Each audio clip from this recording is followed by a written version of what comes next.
In this video we're going to take a very close look at the Alpkit Elan Bivvy bag and some of its features and do an unexpected stress test. Hey! Gizmo! Right, let's get straight to business and get this thing pitched. I'll be honest, it's almost an insult for me to show you this process on camera because it is so quick and easy to do.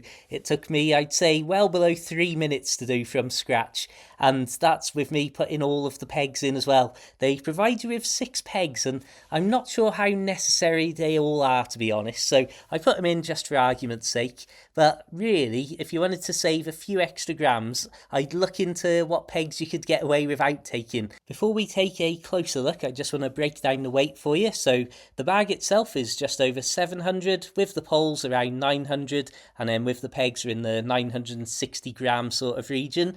And I would say for a sub 1 kilogram shelter, I am really pleased with the quality of this. It doesn't feel particularly thin or flimsy or anything like that. It doesn't feel like it's going to break apart around me if there's a bad storm. Later in this video we're going to have a really close-up look at some of the details, the storm flaps, the various types of opening you can have above your head in this, so don't worry if it looks like I'm brushing past these things here. We will come back and have a much closer, calmer look indoors. I just wanted to show you what this is like actually set up out and about, and with a sleeping bag and mat set up as well. So you can see there, I thought I would just try lifting the foot area up with a stick and a bit of string. I just forgot I should have fetched an actual guy line off my tent, but we'll talk about that tent in just a second too. And so here it was, just a simple case. Chuck my very cheap and cheerful roll mats in there. Those will be replaced imminently. And my also very cheap and cheerful sleeping bag, which might be a little longer to replace given the extraordinary cost of a good sleeping bag. This was the moment of truth for me, actually getting in and zipping myself up in it for the first time. And I'll be honest, I'd got all sorts of thoughts in my head beforehand and preconceived notions of just how claustrophobic and tiny and enclosed it was going to feel. And in all honesty, my absolute honest opinion right now, not only did I not find it claustrophobic, but I actually was surprised how open it felt. Now, don't get me wrong, when the wind's blowing and I'm being battered by rain, I might not feel so spacious and luxurious inside there, but for an instant reaction and for my fears, I was very pleased. You can see here I'm just illustrating with my ridiculous face the various openings you can have, but we'll look at those closer in just a second. But yeah, in all honesty, absolute honest opinion, and this isn't a sponsored video in any way, shape or form, and in fact it's partly down to my channel supporters in various ways that I actually managed to buy this thing in the first place. So thank you all out there for tuning in, for buying my books, and for supporting me through memberships and subscriptions and so on. Thank you very much, everybody. One of the things I was curious about was whether there would be enough room to put the backpack down at the foot section as well, and I'll be honest, I could just about get my feet down there and I would be able to sleep if I really had to, with the backpack in there and my feet crunched up with it too. However, it would not be my choice to do so. So I would say maybe a smaller backpack with less going on and fewer rigid sections on it.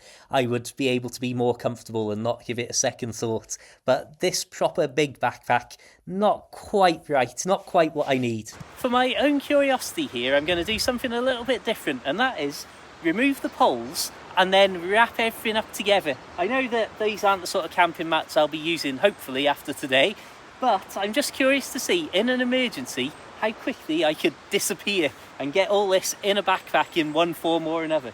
So let's have a go. So let's pretend there's somebody coming to get me.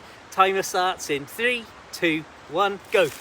It may come as absolutely no surprise to know that it took me less than 90 seconds to get such a simple setup broken down and crammed into the backpack. Now, I'll admit I could have done a much better job at compressing it as I rolled it, but also I'm interested to think that if I've got an inflatable mattress in there instead of those roll mats, just how much smaller the pack would be. I should have squeezed more air out of it. I was worried about speed for the camera rather than sense and efficiency.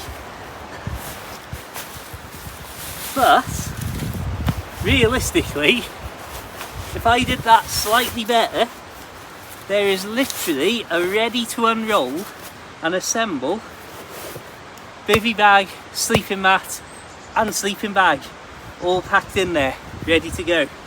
So you may have noticed I've come out without a coat, and now this is not meant to happen. You might be able to see it's actually raining with quite a decent little shower. Lovely.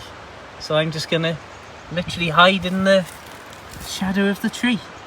If only I had some sort of shelter with me right now, that'd be handy. Not wanting to push my luck any further, I decided to retreat to what I'm going to call the Great Indoors, and although we of course escaped the wind and the rain causing havoc with the recording, we did get the bonus chaos of lovely little Gizmo running around here. Now, as you'll see, there's almost no need for a time-lapse for this, but I thought I'll just double the speed here, because nobody really needs to see me unroll it yet again, just a slightly puffier version because it's of course already filled with my sleeping stuff. But as you can see, if I just did that a little bit tighter and a little bit more sensible when I rolled it up, it would actually be quite a handy and efficient way to be able to set up my entire sleep system and encampment in a hurry if I needed to. So I am going to consider what can be done with setting up, like I say, a little air mat inside it, or my sleeping bag and my air mat, and compressing them nicely down before I go out on miniature adventures. And then if it did suddenly start to hammer down, or if there was any unexpected event, I could literally within 2 minutes not just have my bivvy set up, but my entire camp, and be inside and zipped up and safe from the elements. Lovely. Not safe from the dog though, as you can see. Anyway, that was a good test there of a dog jumping on it and slipping down it. There was no sign even of a little mark that he'd left, so another thing I was very pleased with. If we round this out now by having a look at some of the details more closely, you can see that top vent and the optional cover here that you can stake out with a peg. That's the one thing that I don't like about this at the minute, is there are some highly reflective details on some of those stake points, which if you're stealth camping are probably not going to be working in your favour. So my initial thoughts on this are basically all good, I'll be completely honest. I'm really pleased with the build quality, and I'm also very pleased with the way it's been thought out. And just something like these storm flaps, you can see they're very substantial, and it actually is shaped to get bigger down to the left hand side, where you've of course got the zip curving around to the base of the bivvy. I'll leave an Amazon associate link to this down below, and if you purchase through that I will get a commission, just to give you full disclosure there. And to round this video out, I want to compare it to this very cheap and cheerful lightweight single person tent. So you can see the tent is give or take 400 grams heavier, so not a huge difference. However, it is infinitely lower quality than the bivvy bag, I'll say that much.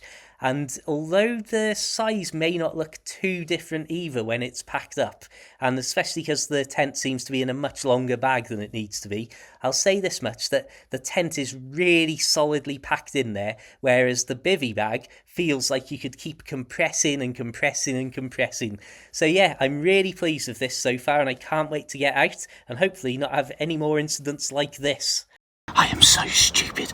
I am the stupidest person I'll leave a link to that in the description below, but until the next time, keep it interesting, keep it bivvy worthy, have a fantastic day, and of course my friends, farewell. I'd like to thank my recent super likers, PayPal supporters, members and subscribers: A. Sanford, T. Seymour, The Yacht Captain, Fufarito, David D and Kaz G. Thank you all for everything.